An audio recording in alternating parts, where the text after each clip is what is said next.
예, 오늘 대림절 둘째 주일인데요. 오늘 고린도후서 강해 잠시 멈추고 누가복음 1장 말씀 통해서 대림절 예수 그리스도의 다시 오심에 대한 말씀을 좀 나누겠습니다. 먼저 오늘 교회사 얘기를 잠깐 좀 해드리려고 합니다. 이 카노사의 굴욕이라는 그 사건 그냥 들어보셨을 텐데, 그 신성 로마 제국의 황제였던 하이니 4세가 그 눈 높인 북이탈리아의 그 밀라노 그 카노사라고 하는 그 성에서 맨발로, 그것도 3일 동안 맨발로 하얀 옷을 입고 서 있다가 저녁 때쯤에 이제 교황이 결국 허락을 해서 무릎을 꿇고 사죄하는, 용서를 구하는 그 카노사의 굴욕이라는 사건이 있습니다. 그 카노사의 굴욕이라는 것은 마치 교황은 해고 황제는 달이다, 유명한 말이죠. 그리고 철학은 신학의 시녀다. 그만큼 종교라고 하는 그 권력이 얼마나 강력했는지를 보여주는 사건인데, 그 사건에 대한 그 이야기들이 몇 개 있습니다.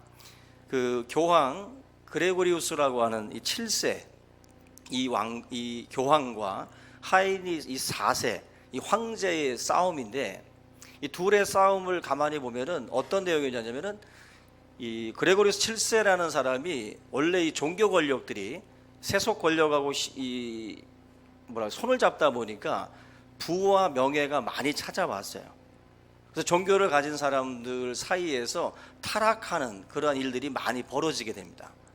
그러는 중에 성직, 여러분 많이 들어보셨습니까? 성직 매매가 있었어요. 성직에 대한 매매가 있었고, 또 이 성직에 대한 어떤 그 서품이라고 그러죠. 이런 것들을 세속인들, 그냥 이 종교인들이 서품을 주는 게 아니라 세속 권력이 이제 뭐 신부나 이런 사제들을 임명하는 그러한 일들을 행했거든요. 이런 것에 대해서 그레고리우스 7세가 다 금지시킵니다. 세속인으로부터 서품 받는 것도 금지시키고, 성직 매매하는 것도 이제 금지를 시키고, 또 성직자들의 결혼도 금지를 시켜요. 그래서 이제 종교 개혁이라고 할 수 있는 그런 아주 단호한 그 개혁을 이 그레고리우스 7세가 하게 되는데, 용서가 없었어요. 만약에 그 금지된 명령을 어기게 되면 그 지위를 박탈을 하고 완전히 퇴출시키는, 파문시켜버리는 그러한 일들을 단행을 하게 됩니다.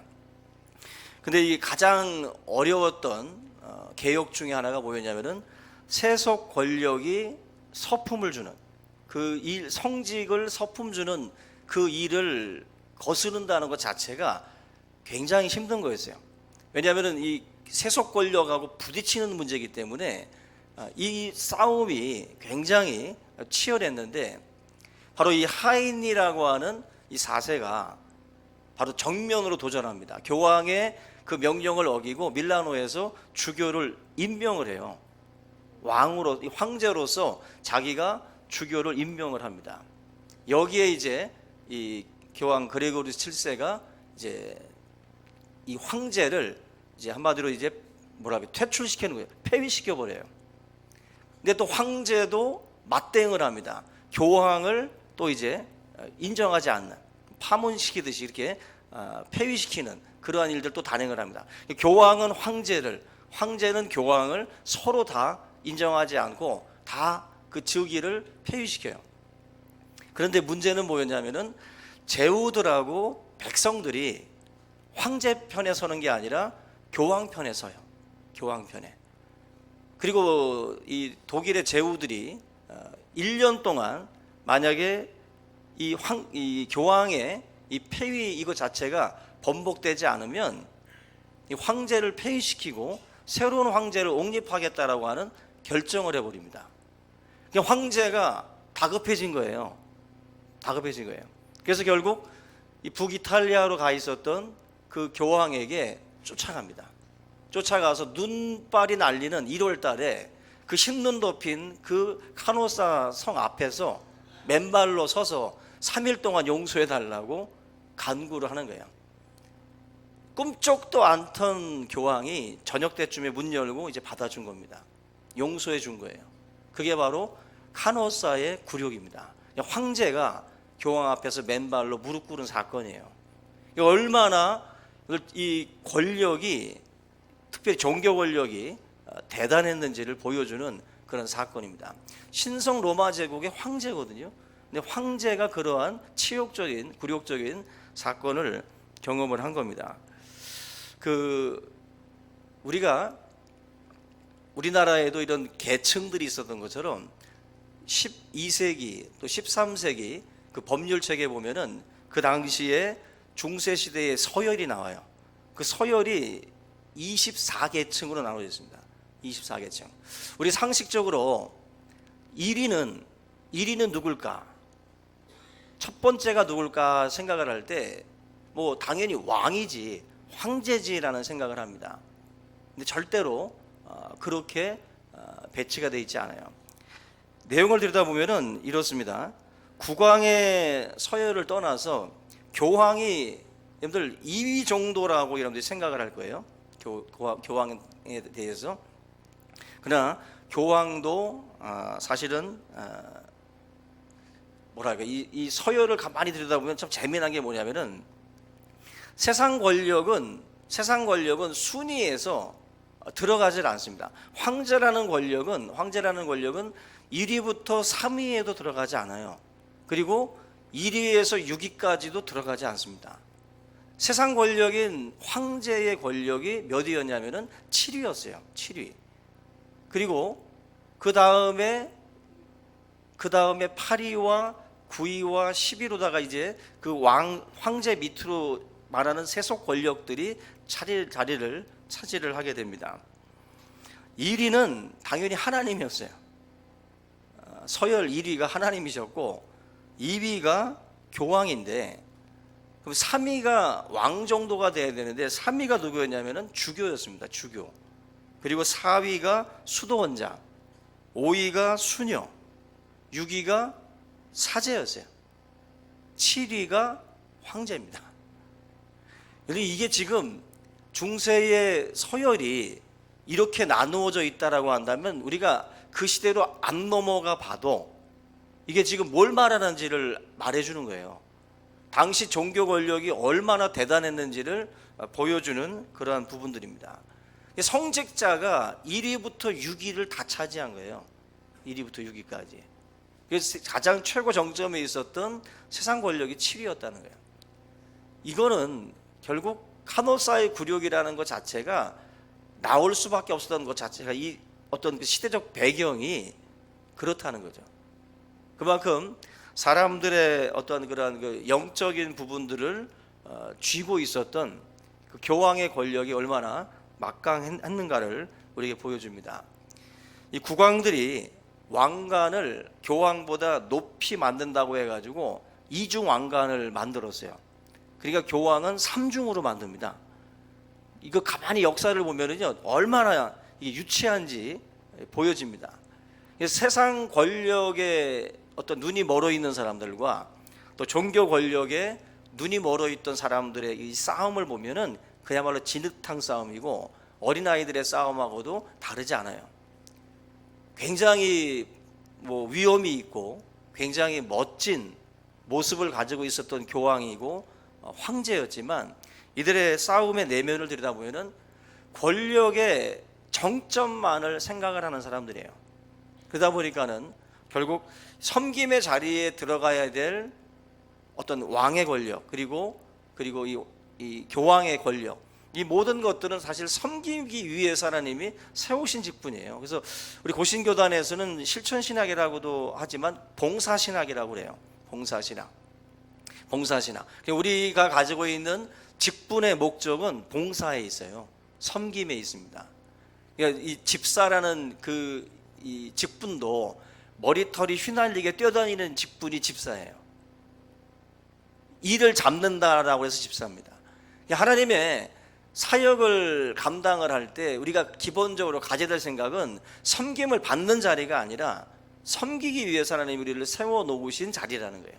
근데 이 당시 중세시대의 문제는 권력을 쥐고 좌지우지할 수 있는, 흔들 수 있는 자리로 착각을 한다는 것입니다. 그래서 황제와 교황이 치열하게 싸우기 시작한 거예요. 예수님의 말씀을 조금이나마 그들이 기억을 했고 그 기억 속에서 그들이 그 말씀을 지키려고 했다면 결코 이런 일들이 벌어질 수가 없어요. 높아지고자 하는 자는 남을 섬기는 자가 되어야 된다고 말씀을 했는데, 교황도 그렇고 황제도 그렇고 다 섬김의 자리로 나가질 않고 언제나 자기들이 정점에 서려고만 아주 몸이 달았던 사람들이에요. 결국 양쪽이 힘겨루기를 하니까 비이성적으로 가는 겁니다. 어둠의 세력에게 지배를 받는 거예요. 저와 여러분들도 힘겨루기로 들어가시면 어둠에 지배받습니다. 그리고 비이성적으로 가게 돼 있어요. 절대로 교회 안에서 여러분들 힘겨루기 하지 않기 바랍니다. 성도와 성도끼리, 목회자와 성도끼리, 직분자들끼리 서로 간에 힘겨루기 하면 어둠이 지배해요. 그리고 다 잃어버립니다. 이성을 잃어요. 우리가 이 부분에서 교황과 황제의 이 싸움을 보게 되면 분명하게 우리가 알 수가 있습니다. 결국 현대 신앙인들도 이것과 다르지 않거든요. 이것과 다르지 않고 서로 힘겨루기로 들어가서 어둠에 교회가 빠지고 어둠 속에서 헤매는 경우들이 너무나도 많습니다. 결국 하나님의 말씀을 하나님의 말씀으로 듣지 않았기 때문에 일어나는 일이에요. 사람의 말로 받지 않고 하나님의 말씀으로 받아야 되는데, 당시 이 암흑시대, 중세시대의 교회에 속했던 종교 권력들은 하나님의 말씀으로 받지 않았습니다. 또 성도들도 마찬가지고. 그리고 결국 어둠으로 들어가는 거예요. 암흑기, 중세 암흑시대라는 말이 왜 있겠어요? 말씀이 사라진 시대입니다. 말씀이 형식과 그런 것들만 남아있던 시대예요. 하나님의 말씀을 우리 모든 성도들이 하나님의 말씀으로 받을 수 있기를 바랍니다. 우리 신앙은 사람의 말로 받느냐 하나님의 말씀으로 받느냐의 싸움인데, 결국 말씀을 들어도 우리가 이 말씀대로 살지 못하기 때문에 문제가 발생을 해요. 오늘 본문에 등장하는 두 존재가 있어요. 가브리엘이라고 하는 존재와 마리아라고 하는 분이 있는데, 마리아는 예수님을 잉태한 어머니고, 가브리엘은 바로 하나님의 천사 중에 하나, 대천사로 불려지는 바로 그 가브리엘 천사입니다.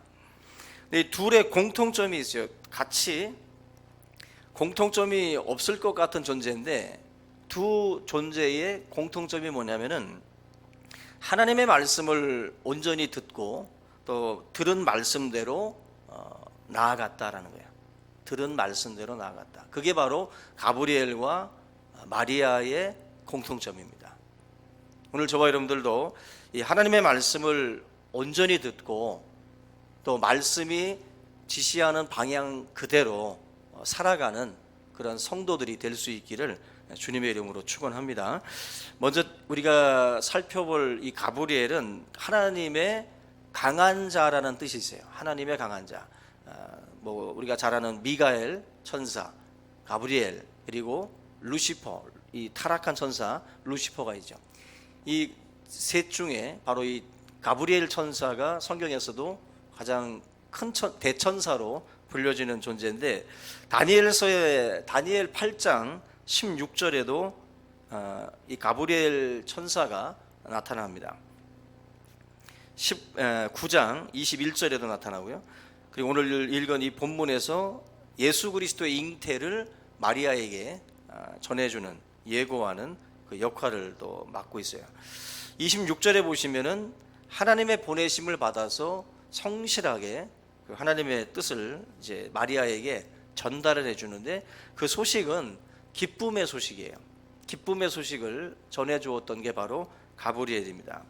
오늘 이 자리에 오신 우리 성도님들도 기쁨의 전달자가 꼭 되셔야 돼요. 꼭 입이 방정이라 어디 가면 꼭 안 좋은 소리만 하고 돌아다니는 사람들이 있어요. 우리 여러분들이 우리는 화평의 사도예요. 여러분들이 화목해 하심을, 여러분들이 가는 곳곳마다 화목의 존재가 돼야 돼요. 화목해 하는 존재, 가교 역할을 해주고 뭔가 이렇게 풀어주는 역할을 해야지 얹히게 만들고 뭉치게 만드는 게 아니라, 우리 여러분들이 가는 곳곳마다 복음, 기쁨의 소식이잖아요. 굿뉴스잖아요. 이 가브리엘이 했던 역할처럼 세상에 보내신 하나님의 뜻이 뭐겠어요? 저분들이 이 땅에 지금 남아있는 이유가 뭐겠어요? 바로 이 기쁨의 소식을 전하는 겁니다. 가브리엘이 보내심을 받아서 나아가는 것처럼 여러분들에게도 예수님께서 마지막 지상 명령으로 주셨던 계명들이 있죠. 그죠? 땅 끝까지 이런 데 증인되라. 그것도 바로 우리가 보냄을 받은 사명이에요. 그 사명 안에서 충성하고 살아가는 것이 바로 우리의 삶의 어떤 모습이어야 됩니다.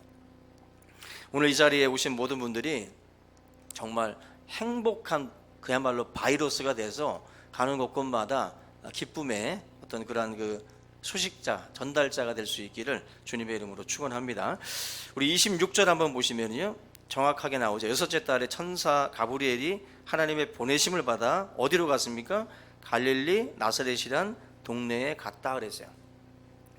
여기 보면 뭐 가브리엘이 그냥 울적해서 나사렛 간 게 아니라, 자위로 간 게 아니라 보냄을 받아서 갔어요. 그죠? 보내어진 곳을 향해서. 근데 나사렛이라는 동네는 지극히 작은 동네입니다. 굉장히 비천한 지역이에요. 근데 가브리엘 대천사가 그 지역으로 보냄을 받아요.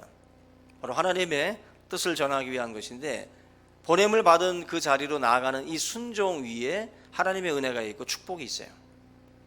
어제 결혼식이 있어서 그 송도 라마다 호텔을 갔다 왔는데, 주차를 하려고 하니까 차가 너무 많아가지고 주차를 할 수가 없더라고. 근데 이제 그 호텔 밑에 이렇게 차를 진입을 할 수 있는 골목이 있는데 막더라고요. 못 들어가게 막아요. 그래서 물어보니까 호텔을 끼고 이렇게 돌래. 근데 옆으로 치고 들어가더라고, 다 사람들이. 근데 옆으로 이렇게 쭉 돌아오더라고. 또 목사인지라 또 순종하고 또 쭉 돌았어요. 돌았는데 희한한 일이 벌어집니다. 쭉 돌았는데 입구로 들어가는 쪽이 있고 이제 출구로 나오는 쪽이 있는데, 아까 그 골목으로 치고 들어간 사람들은 주차요원들이 다 딴 데로 빼요. 순종하지 않았다고 다 딴 데로 빼. 건물을 쭉 멀리 돌아오니까 입구로 들어가시라고 해줘요. 순종하는 자의 복입니다. 보냄받은 데로 가니까 입구로 들어가더라고. 그래서 뭐 그냥 수고 안 하고 그냥 쑥 들어가서 바로 대고 들어갔어요. 근데 그 상황을 제가 이렇게 돌면서 느꼈던 것이 바로 그거예요. 아, 이게 별 말도 아닌데 주차요원 막 우리가 막 무시하고 손가락질하고 막 소리 지르고 그러잖아요. 근데 그분의 말도 순종하니까 복이 되더라고. 예?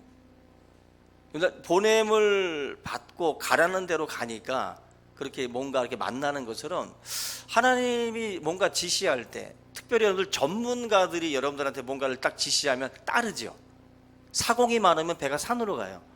하여튼 그 달력도 도배도 전공한 사람끼리 해야지, 전공하는 남편과 아내가 도배하다가 쌈나요.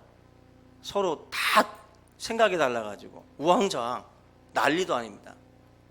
근데 전문가가 딱 나타나가지고 딱 지시하면 땡땡땡 하고서 그냥 알아서 해요. 뭘 안다고 우리가 자꾸 이렇게 떠들고 보면은 비전문가들이 많거든, 우리들 사이에는. 근데 비전문가들이 말들이 많아요. 보면 비전문가들은, 전문가 한 사람이 딱 중심에 서면 그냥 평정이 돼요. 평정이 돼. 근데 비전문가들은 서로 자기 생각들을 고집을 하고 난리를 칩니다. 하나님이 보내심을 통해서 이루고자 하는 계획들이 있을 때 하나님은 크신 계획이 있잖아요. 그죠? 원대한 계획이 있습니다. 큰 그림을 보시는 분이잖아요. 큰 그림을. 그 보냄을 받을 때 순종하고 나아가는 것 쉽지 않은 겁니다. 그러나 우리가 전문가라고 인정을 할 때 따라가는 것처럼 하나님에 대해서 우리가 사도신경하죠. 전능하사 천지를 만드신 하나님 아버지를 내가 믿사오며. 지금 모기 새끼 한 마리 못 만드는 게 이 세상의 기술이에요. 모기를 못 만들어요. 지금 암만 기술이 자라나는 생명체를 우리는 못 만듭니다. 천지를 만드신 그 하나님을 내가 믿습니다. 하나님의 보내심과 하나님의 지시하심에 대해서 저와 여러분들이 믿고 따라가는 순종이 있어야 돼요. 근데 너무나도 자기 생각들이 강해요. 너무나도. 그 불순종의 삶에 대해서 오늘 이 가브리엘과 마리아라고 하는 이 두 존재가 우리에게 메시지를 던져주고 있어요. 오늘 저와 여러분들이 이 가브리엘이라고 하는 이 대천사가 나사렛으로 보내심을 받고 거기에 가서 성령으로 잉태될 것을 증거하라고 하는 이 메시지를 마리아에게 전달을 하고 거기에 대해서 또 가브리엘은 가브리엘대로의 그 사명을 다하는 이 모습들을 보면서 저와 여러분들이 해야 될 신앙인으로서의 가장 귀한 모습은 가라 하시는 곳에 가는 것이고 또 말해야 할 그 말들을 또 전달해 주는 것이 우리 사명자의 길이에요. 선지자가 어려웠던 게 뭐냐면은 하나님의 뜻을 받았는데 전달해 줘야 될 대상이 누구였냐면 왕이었어요. 아합 왕, 다윗 왕, 사울 왕, 엄청난 권력을 휘두르는 그 사람들한테 가서 하나님의 뜻을 전해야 됐다고. 이게 쉬운 게 아니라는 겁니다. 이 세례 요한이 메시지 전하다가 헤롯 안티바스에게 목이 베어지잖아요. 목이 베어진다고. 하나님의 보내심을 받는다라는 것은 그런 겁니다. 하나님께서 우리에게 말씀하라고 하시는 것, 가라고 하시는 것, 그 방향을 향해서 빌립 집사가 바로 복음을 증거하다가 광야로 하나님께서 부르실 때에 그 광야를 향해서 나아가죠. 거기서 에디오피아 내시를 만나고 그 내시에게 복음을 증거합니다. 그러면서 예수 그리스도의 복음이 그를 통해서 에디오피아 지역으로 또 퍼져나가게 되죠. 순종한 자에게 이루어진 기적이에요. 순종한 자에게. 사울이 버림받은 결정적인 이유가 뭡니까? 능력이 없어서 버림받은 게 아니에요. 사울이 버림받은 것은 순종이 제사보다 낫고 듣는 것이 수양의 기름보다 나은데 불순종했거든. 하나님의 말씀 가라고 하는 대로 지시하시는 대로 행동하지 않고 자기 생각대로 움직이다가 사울이 버림받은 거예요. 사울은. 우리 성도들은 능력이 없어서 못하는 게 아닙니다. 좀 부족해도 괜찮아요. 부족하고 연약해도 교회 생활하는데 지장 없어요. 신앙생활하는데. 문제는 자기 생각이 앞서는 사람들이 문제인 거예요. 자기 생각이. 하나님 앞에 저와 여러분들이 버림받았던 것은 하나님의 뜻과 하나님의 섭리를 무시하고 자기 생각대로 밀고 나가는 그 부분에 있습니다. 거기에서 결국 사울이 버림받는 그런 존재가 되는 거죠. 신앙은 이 싸움이에요. 순종과 불순종. 선악 알게 하는 나무를 먹지 말라고 할 때 순종하느냐 불순종하느냐 그 싸움이에요. 우리의 삶도 다 그렇습니다. 하나님이 말씀하는 그 부분에 대해서 믿고 나아가야 돼요. 사도신경, 주기도문 다 우리가 고백을 하는데 이거 고백한 대로 살아가는 게 우리의 관건이죠. 그 우루과이 작은 성당 벽에 있다라고 하는 주기도문의 내용이 있습니다. 주기도문의 어떻게 보면 역설인데 좀 길지만 제가 읽어드릴게요. 하늘에 계신이라고 하지 말라. 세상 일에만 빠져 있으면서 우리라고 하지 말라. 너 혼자만 생각하며 살아가면서 아버지라고 하지 말라. 아들 딸로서 살지 않으면서 아버지의 이름이 거룩히 여김을 받으시오며라고 하지 말라. 자기 이름을 빛내기 위해서 안간힘을 쓰면서 아버지의 나라가 임하시오며라고 하지 말라. 물질 만능의 나라를 원하면서 아버지의 뜻이 하늘에서 이룬 것 같이 땅에서도 이루어지이다라고 하지 말라. 네 뜻대로 되기를 기도하면서 오늘날 우리에게 일용할 양식을 주옵시고라고 하지 말라. 가난한 이들을 본체만체 하면서 우리가 우리에게 죄 지은 자를 사하여 준 것 같이 우리 죄를 사하여 주옵시고 라고 하지 말라. 누구에겐가 아직도 앙심을 품고 있으면서 우리를 시험에 들게 하지 마옵시고 하지 말라. 죄 지을 기회를 찾아다니면서 다만 악에서 구하옵소서라고 하지 말라. 악을 보고도 아무런 양심의 소리를 듣지 않으면서 아멘 하지 말라. 주님의 기도를 진정 너 자신의 기도로 바치지 않으면서. 정말 가슴을 찌르는 글인데요. 우루과이 작은 한 성당에 있는 이 주기도문에 대한 그 글입니다. 하나님께서 저와 여러분들에게 가브리엘처럼 마리아처럼 이 세상의 전령자로 우리에게 보내주셨는데, 그 전령자가 해야 될 역할은 이 말씀대로 한 번뿐인 우리의 인생이지만 주의 나라와 의를 위해서 우리의 삶을 정말 거기에다가 거는 거예요. 말씀대로 정말 해야 할 말들을 해주고 가야 될 곳을 향해서 나아가는 그 걸음이 우리들에게 있을 때 이 주기도문도 이 사도신경도 다 의미가 있는 것이지, 말씀대로 나아가지 않는 그 삶, 방향을 엉뚱한 대로 잡고 나아가면서 주기도문하고 이 예배에 참여하는 것 자체도 참 얼마나 하나님이 보실 때 가증하겠어요. 우리의 삶이 이 말씀이 지시하는 곳을 향해 나갈 때 우리의 삶이 정말 복된 인생이 되어질 줄로 믿습니다. 마지막으로 이 마리아라고 하는 사람은 우리가 유명한 이야기이기도 하고 잘 아는 말씀인데요.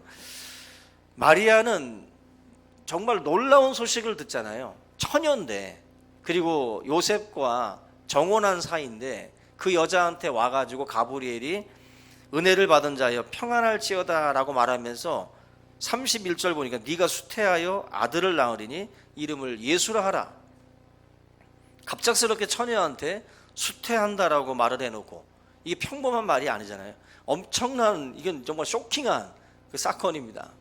그런데 지금 이 말씀을 던져주고 있어요. 그리고 32절과 33절에서 태어날 아이가 지극히 높으신 자의 아들이고 다윗의 위를 받을 것이고 영원히 왕노릇하고 그 나라가 무궁할 거다.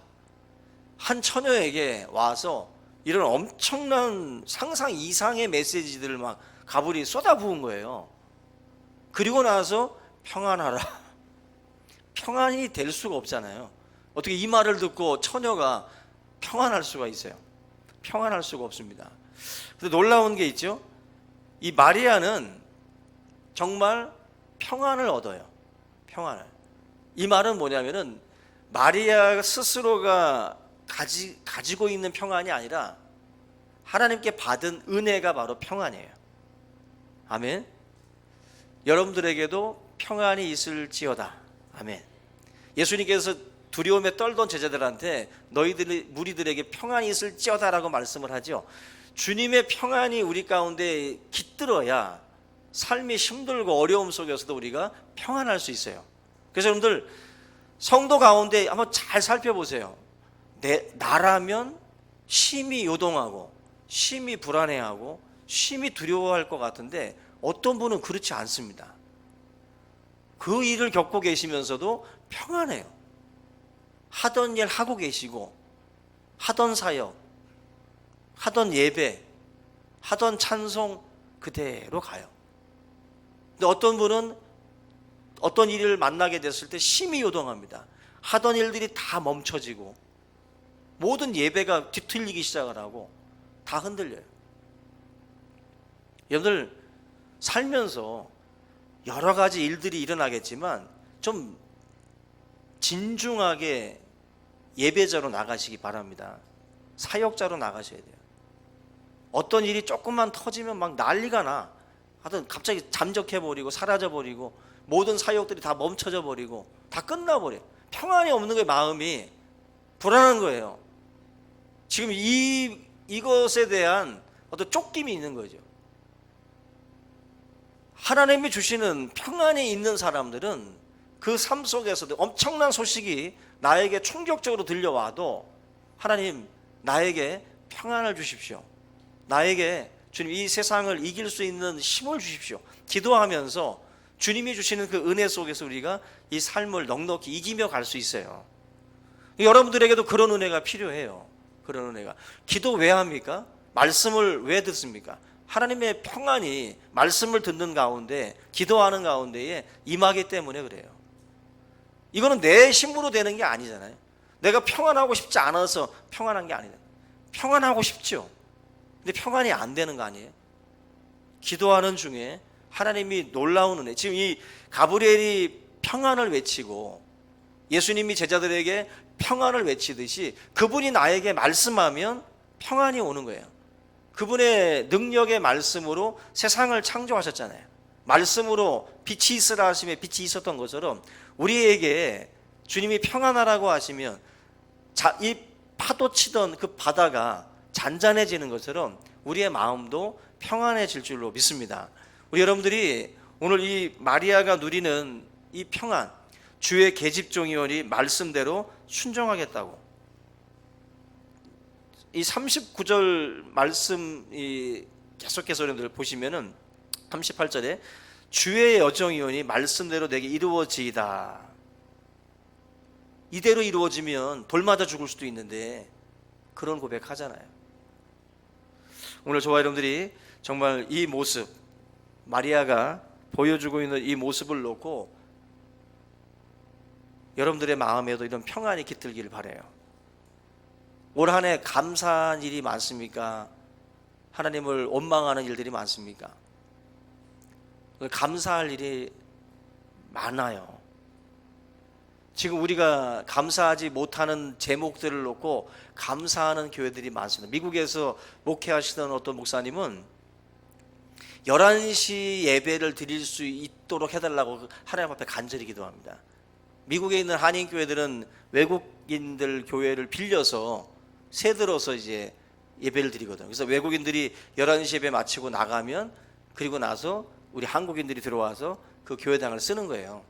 그래서 하나님 앞에 기도하면서 11시 예배를 한국처럼 우리도 드릴 수 있는 날이 오도록 기도를 했다는 거죠. 근데 그 날이 왔을 때 감격에 겨워서 하나님 앞에 감사를 했다. 우리 11시 예배 맨날 드리니까 우리 뭐가 감사해? 뭐가? 전혀 감사하지 않지. 우리가 누리고 있는 것들이 없는 교회들이 많아요. 예전에는 우리 교회 복사기 없었잖아요. 저 맨날 인하대 후문에 가가지고 오리고 붙이고 해가지고 인하대 가서 복사해 주세요 하고서 내밀면 또 잠깐 밥 좀 먹고요 하고서 또 시간 끌면 기다렸다가 또 복사해 주고 또 싸들고 와가지고. 지금 뭐 복사만 되면 칼라도 되잖아. 우리는 지금 조명 봐요. 이거 얼마나 멋있게 보여. 예? 이게 지금 감사할 일이잖아요. 다 우리가 누리고 있는 것, 성가대 보세요. 이게 멋진 성가대를 우리가 매주 아름다운 찬양을 듣는 거 감사할 일이에요. 이거 우리는 뭐 성탄절 노래 한 곡 준비한다고도 기를 쓰는데 매주 하잖아. 이 사람들 매주 얼마나 힘든 일입니까? 근데 이거를 위해서 헌신하는 분들이 있다라는 거 감사할 일입니다. 그죠? 이게 교회도 원망할 것을 찾다 보면 한도 끝도 없어요. 근데 돌아보면 감사할 일 투성이에요. 그래서 저도 우리 노예 안에 있는 목사님들과 만나서 얘기하다 보면 그저 감사할 일 뿐이에요. 제가 우리 금요일 날 말씀드렸던 우리 같은 노예 안에 있는 좀 젊은 목사님이신데 녹내장 판정을 받아가지고 양쪽 눈 시신경이 30-40% 남으셨다고. 그리고 이제 노인성 난청이 와가지고 또 귀가 또 이미형 증상 때문에 힘들어해요. 그래서 이번에 뭐 맡았던 직임을 좀 내려놓고 교육자의 직임 부석이 직임도 내려놓고 다른 분에게 위임을 했는데 제가 그 모습을 보면서도 참 우리가 지금 어떤 누리고 있는 것들이 참 다 감사할 일들이에요. 우리 그동안에는 모르고 지내다가 그래 눈이 안 보이고 눈이 힘들면 목회자로서 책을 봐야 되고 뭔가 해야 되는데 이것도 참 큰 곤욕이구나. 또 안 들리면 이것도 힘든 일이고 젊은데 이게 정말 하나님 앞에 우리가 올 한 해를 돌아보면서 감사할 거 투성이에요. 감사할 거. 평안은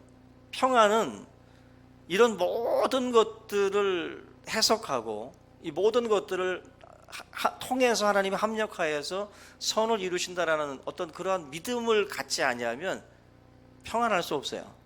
굉장히 힘들어지는 거예요. 여러분들 올 한 해 여러 가지 일들을 겪으신 분들, 또 질병으로 또 많은 아픔들을 겪고 있는 분들도 마찬가지예요. 오늘 이 말씀을 통해서 예수 그리스도의 평안이 여러분들 마음 가운데 깃들기를 바랍니다. 하나님께서 말씀하심으로 여러분들과 저의 마음에, 우리 충신교회 안에 그리스도의 평강이 함께할 수 있기를 주의 이름으로 축원합니다. 우리 이 시간 말씀 안에서 우리 함께 통성으로 기도하겠습니다. 살아계신 하나님 아버지, 은혜와 사랑을 감사를 드립니다. 주 예수 그리스도를 사랑하고 또 주 예수 그리스도의 지시를 따라 아버지 하나님이여 또한 움직이는 가브리엘처럼 또 마리아처럼 우리의 삶도 온전히 하나님의 뜻을 쫓아 행할 수 있는 믿음의 종들이 되기를 원합니다. 참 좋으신 하나님 아버지, 성도들에게 평안을 주시옵소서. 아버지 하나님이 주시는 평안으로 말미암아 저들의 아버지 하나님이여 참으로 뛰노는 그 파도를 잠잠케 하신 것처럼 하나님, 우리의 삶 가운데에도 주님이 주시는 평안으로 말미암아 우리의 입술에 찬송이 차고 넘치게 하시고 감사의 고백이 차고 넘칠 수 있도록 인도하여 주시옵소서. 오늘도 하나님 아버지, 우리가 입술로 감사하고 또 주님을 찬송하기를 원합니다. 주님 역사하여 주시옵소서.